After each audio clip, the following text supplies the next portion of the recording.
Good morning, good afternoon, good evening, whatever time you are watching this.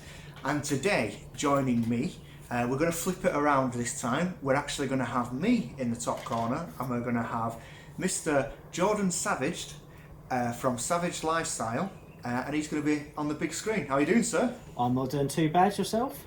I'm very well, thank you. Very, very well. So, we're going to go straight in, Jordan, if that's okay? Yep.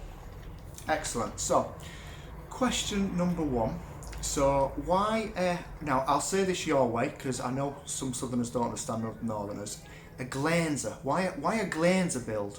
When obviously there's a lot of other conversions out there, which we all, and sometimes it can be, you know yourself, you can fit anything into anything. Just depends on your engineering levels, your mathematics, and your deep pockets. But yeah. Why a Glanzer into a Mini?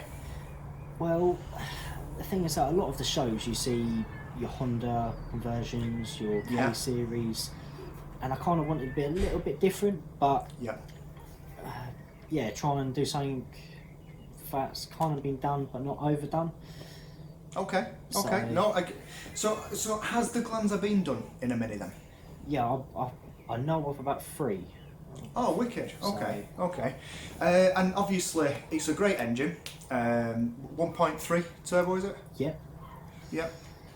Now, a friend of mine had one of these many years ago when I used to go cruising when I was a lot younger. And cruising, I know you're down south again, cruising for us is driving cars, Jordan, not cruising on Brighton. Wherever. Well, so that's a completely different kind of cruising. It is a different cruising. So, and he had one. It was about 260, 280 brake, and still to this day, it's probably one of the fastest feeling cars I've ever driven. I've driven cars with a lot more brake horsepower, a lot more power, but that to me was the ultimate mini little go-kart feel. Just felt quick. I think that's a good idea to put an engine in a Mini, because I think you're gonna enjoy that. God, yeah. Just need to try and avoid the trees now. So, again, just as a side subject there, like you say, you do see the Honda builds and the K series, but you can understand why there's such an information sharing thing out there. There's such a big aftermarket scene now for them things. You can buy everything for them. So you could spend a lot of money, let's face it, a lot of money on the internet, and you could have more or less a build your own kit there, couldn't you? Yeah. The other thing which is quite nice, I've had a few people message me and say, "Oh, you're doing a Glanzer conversion. It's something which I've wanted to do, but there isn't much help."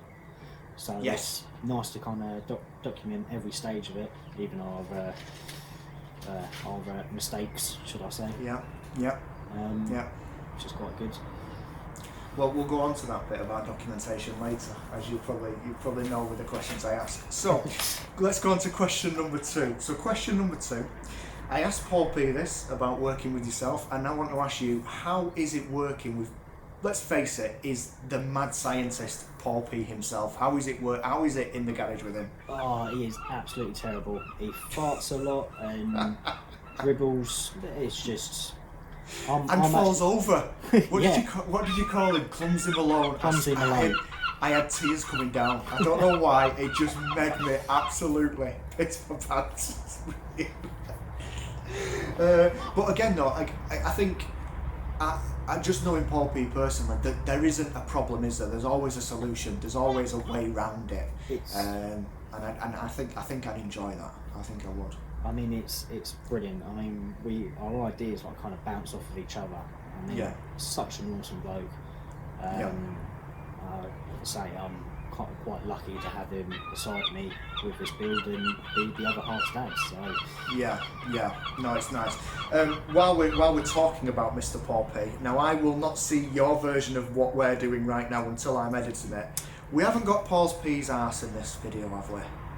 No, there isn't a wide enough camera for that. I was just about to say that. I mean, I'm squished in the top corner here, you're on the main screen, and unless people are watching this on their plasma telly, 65-inch on the wall, we're going to struggle. So, I can hear the birds in the background, that's brilliant. Is that just Poppy making that seagull noise? There's I mean, there's a few strange sounds around here. I wouldn't put it past it if it was Paul himself. So, I asked this question to more or less everybody, and the reason I ask it is because I think it shows people's personality. What is your dream 3-car garage? Ooh, I mean, of course, it's got to be the Glanza Mini. It has to be, I agree. That is a dream build. Yep. Secondly, I'd possibly go for a 69 Dodge Charger, proper big old yank tank. Do you know what? I get it. I do get it. Do you think? I mean, obviously, this is a dream 3-car carriage, so you probably don't care. But do you think they work on our roads? I don't think they do. I think they're just so big. I mean, you know, my my kind of stepdad has bought a 1960 Chevy Impala. Okay. And he's let me have a go in that, and it's something else. They say never drive your dream cars. Yeah. Because it kind of ruins it. But it's one of those, you've got to be focused when driving. Yes. It. Yeah. Yeah. I mean, you've got about half a turn on the steering wheel before it actually turns, and yeah. And then when you put down the power, it all like twists up on itself. It's absolutely amazing machine. That's the thing, that they don't go around corners very well, we'll be honest. But in a straight line, fair play. You know what I mean? They're brilliant. Have you seen Johnny Car Perverts? Yes. That's an awesome machine. It's a great story as well behind it, and I love that. I love a story behind a car. I think it makes it. And let's go on to, what's the third car that's in this dream garage? Possibly have to be Datsun 510. What a car! it is just, you don't see many of them, and there's just something about them which I love. It's just rear wheel drive, a decent amount of horsepower, and it just looks good stood still. I think that's they're a perfect little car, aren't they? Yeah. From a very, very good era from building cars. So no, fair enough. You've completely gone left field there, aren't you? There's 3 completely different cars in that setup. So fair play to you, sir. One of everything, haven't you? You have. At the end of the day, there's no point driving through the same. You might as well pick something different. So no, I get that. So again, I asked this question to everybody, and I'm limiting people's responses now because it's always the same. But you've bought a Mini, no rush repair needed. You can't say wheels. What are you doing? What's your first mod? I think it would have to be a stereo system. Okay. Just simply because my 1 litre used to absolutely scream, and there's nothing worse than drowning A series. Didn't have the best exhaust system at the time, but yeah, it's time to drown that out. I tell you what, you've probably upset a lot of purists there, You've probably upset them, because these A-series boys, mate, honestly, you don't need a stereo, no, I get it. They're cool. I mean, when I bought my first Mini, it had a cherry bomb on it, which was absolutely hilarious for 5 minutes. For 5 minutes it was great. And then when I started work at 6:30 in the morning, and I'm starting up at 5:45 in the morning, it wasn't hilarious anymore. So I get that. What a little side note on that. What's the song on the stereo? What music's playing? Oh, it's got to be a bit of Kiss-tree, some of the old school bangers. Yeah. So we're talking Robert Miles' Children. Yeah. We're talking ATB. Oh, mate, I'm gone. That's it. I'm gone. That's it. As soon as the old Darude comes on, that's it. Arms are up in the air. Yeah. Big fish, little fish, cardboard box. You name it. Mate, he knows. How old are you, Jordan? How old are you? Born in the wrong era. That's what. Yes, I am as well. I'm 89. I was born in 89. I look a lot older. I know people. I look a lot older, but born in 89, and again, obviously, it certainly wasn't old enough to be going to the raves, and I wish I could have been. Because we've missed out there, haven't we, bud? We really have missed out. I mean, I was born in 97, and yeah, sorry to make a few people feel a bit old. But yeah, that was. I see a load of the old videos and I think that's just such a laugh. Even the Max Power days, I would have loved to have looked around some of those. Yeah. I was lucky. I caught the end of the Max Power, and I loved it. I loved it. At the end of the day, people go, "Oh, look at that!" And it's like, but it was different. Every car was different. Yeah. You know, they all. You know, a lot of courses had combat kits, but then some were moulded into the arches. Some had bigger flares on them. They were just cool. I don't care. That 1.2 didn't go anywhere, but it looked. You could tell that someone had put their heart and soul into it, and I think, and I appreciate that. Whether I would own it is a different story, but I appreciate the work that's gone into it. So definitely the same on that. Appreciate everyone's build, whether it's my cup of tea or not. Yeah, at the end of the day, you've got to, just because it's not something that you like or that you would do doesn't mean it's wrong. And if we all drove the same cars, it'd be boring. So, you know, I love creativity. Question number 5: do you have any other hobbies other than, I'll say cars because I know you do work on other vehicles. So do you have any other hobbies? I mean, I snowboard. I try and do that at least once a year. Okay, cool. And then the other thing is I own a radio controlled drift club in Lancing. Oh, okay. I have seen some of your posts on the old Faceballs there, and I know from racing RC back in the day, I never got into the drifting scene. It just wasn't my thing, but I understand it and appreciate it. But the racing, I mean, I just had so much money in it, and I was like, this was meant to take me away from cars, so I'd have a bit of cash, and I don't. I didn't when I was doing it. So, what chassis and everything are you running there? I mean, my current chassis, I've got a MST RMX 2.0. Yeah. Full carbon kit build. Best part of 4 figures. Yeah, and I haven't even used it properly yet. Oh dear. So, well, this is it though. This is it. We're mad, aren't we? We're just toy mad, aren't we? That's it. So, fair play. So, let's do a couple of YouTube questions. We are on a YouTube channel. We know each other through YouTube mainly. So, I think this is probably going to go back to you starting doing the Glanzer build. What made you start a YouTube channel? It's got to be the awesome Paul. Yep. I kind of liked what he was doing. I loved the kind of meaning behind how he started. Yeah. But most of all, if I can make someone laugh, then I consider that a good day. That's it. Even if it does me making a tit out of myself sometimes.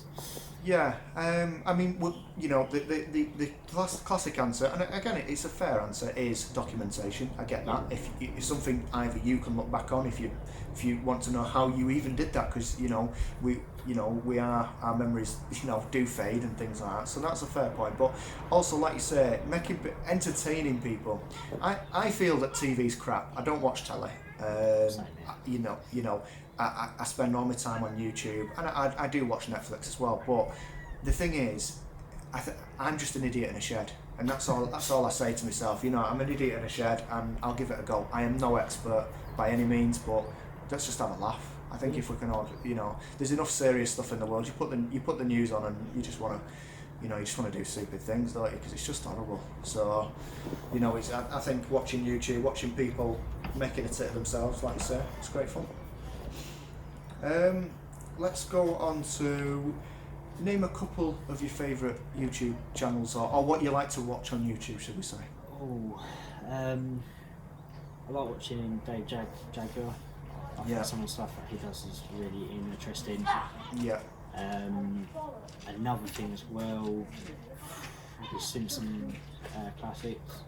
Yeah. Of course, Matt's Tomb, or whatever he changed his name to now. Who knows? I mean, Classic Mini Workshop, there's so many. I'll kind of try and at least catch up on everyone once a week or so. Yeah. I'm a busy boy.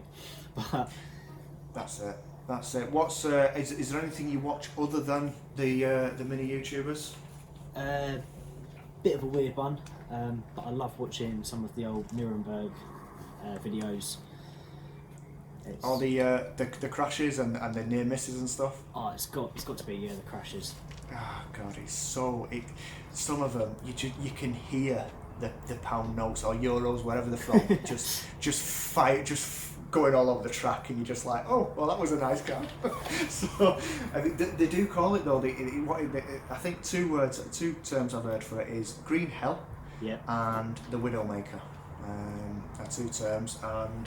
And have you seen the price if you crash at the Nürburgring? Have you seen them videos? Yeah, I've watched the video recently, and I mean, I want to take the Mini round the track. I'm like, it's a bit of a bum sore if you run out of talent. Well, that's it. If you go and you reach into that bag of talent and there's a hole at the bottom,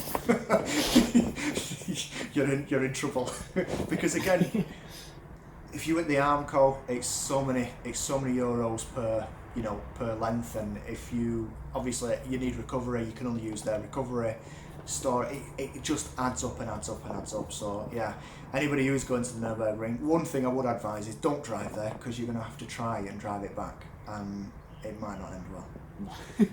Just talking about the Nürburgring, me and my friend for our 30th, which was a while ago, we was gonna go buy a BMW 3 Series. We was gonna drive it over there. We was gonna absolutely nail it. We was gonna pull it up to the next airport, leave it in the car park, and fly home.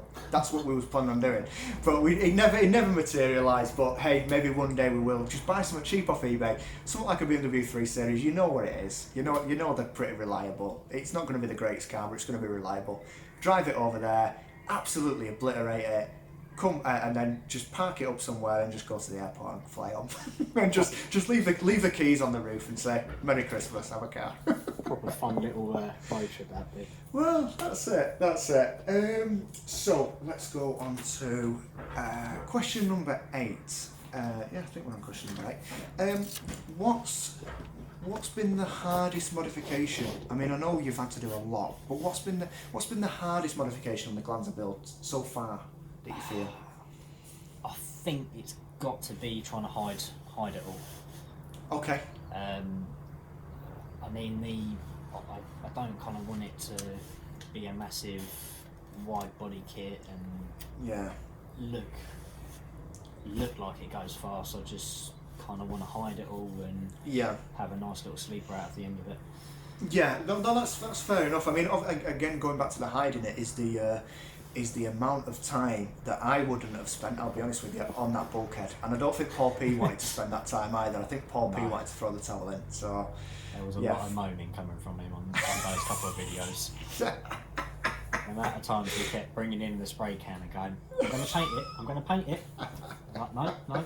It's one of the features. Fair enough though. I think it'll pay off once it's painted. You know, you'll see the fruits of your labour. So fair play. Following on from that one, then, is there? Again, this is just something for me. Is there a modification? Because it is. You have done a lot of modifications, like you say, to keep it as looking as standard, but also to put your own stamp on it. Has there been a modification that hasn't made it, or that's just not worked out or planned out, maybe? Don't know on that one. It's one of those we battle a few ideas to each other and then go, let's do that. Yeah. So. Yeah. I mean, another one of your other two of your modifications that I absolutely adore is your bonnet. I think that's going to be absolutely awesome, and your footrest for the next to the clutch. That's a superb mod, that mate. That is superb. That was a spare of the moment. We kind of with the bonnet we looked into hiding the catches because we didn't want these little pins everywhere that you see. So we thought, well, let's just open it sideways and we can hide the latch in a wing. Yeah. Question for you on that. Why have you left it as a welded on front end? What's the reason behind that? Again, to look standard. Yeah. I mean, it's a bit of a bummer that we've kind of got a scoop in the bonnet. but I'm hoping that's more of a purpose, should I say. Yeah, yeah. No, that's fair enough. That's fair enough. I mean, I just wondered. Obviously, I'm doing flip front. You know, it's not a surprise. It's no shock to anybody. And the reason I'm doing that is because I refuse to work on a bloody Mini without it. They're a pain in the ass. I don't care. The amount of times you whack your head on the bonnet, it's ridiculous. So, yeah, fair play. I always appreciate people who can fit them under and work on them under the standard round nose, because that's not me. And we're gonna finish it off like I always finish it off, Jordan. Is what's coming up on? I'll do this as a little two-part for you. Yeah. How long? I know how long's a piece of string, and you might run into issues. But realistically, how long do you see the Glanzer build lasting on YouTube? I'm kind of hoping maximum 4 months. Okay. As long as it doesn't turn into like a Project Binky thing where they kind of say 8 months and turns into 8 years, or however long they're on it now. Yeah. But the one date I want to try and reach is London to Brighton. Superb. Yeah. Is that September now? Is that going to be September or something like that? Yeah. October. Is it October? September? Yeah, one of them anyway. But yeah. It's no, that's a good deadline, and like you say, if it happens, it happens. You know, but you might run into something. It's just following on from that then. Hopefully the channel's not going to die after the Glanzer build. I don't think it will. Oh God, no! I'm loving it too much. Brilliant. So what's coming up? I've got the Glanzer that needs a bit of work. That might be a kind of budget kind of build. Super. Should I say? And I've also, before lockdown, I was due to collect an old 1970s Corolla. So with 12,000 miles on the clock. Wow. Yeah. Wow. Don't tell Tony that you've got something that's got less than 20k on it, because he'll just get excited. You know what I mean? He's a pervert and stuff like that. So no, listen. I can't wait for them. I really can't. I take it the Glanzer will. Obviously the Mini takes priority. Yeah. And then there'll be the Glanzer will be next. Is that right? Yeah, probably Glanzer. I'll do a few bits on that. And then what's the plan with the Corolla? Is it to put a V8 in it, or is it to keep it stock? No, that's going to be a complete stock build. Just as clean as I can possibly make it. Awesome. What condition is it in now? It's in a fairer condition. I will be the second owner. It's been stood up for 25 years. Oh. Yeah. Go get it, Jordan. Go get it. I want to see it now. Listen. I knew it would be. We're at 23 minutes coming up to on my thing there. People go to me. It says 10 minutes, 10 questions in 10 minutes. I say, yeah, because I leave it on there as irony now, because I don't care. At the end of the day, I'm having a laugh, and the feedback I'm getting from people, they might just be being nice to me, but I think people are enjoying them. So thank you so much for coming on the channel, Jordan. I really, really appreciate it, bud. Thank you for having me.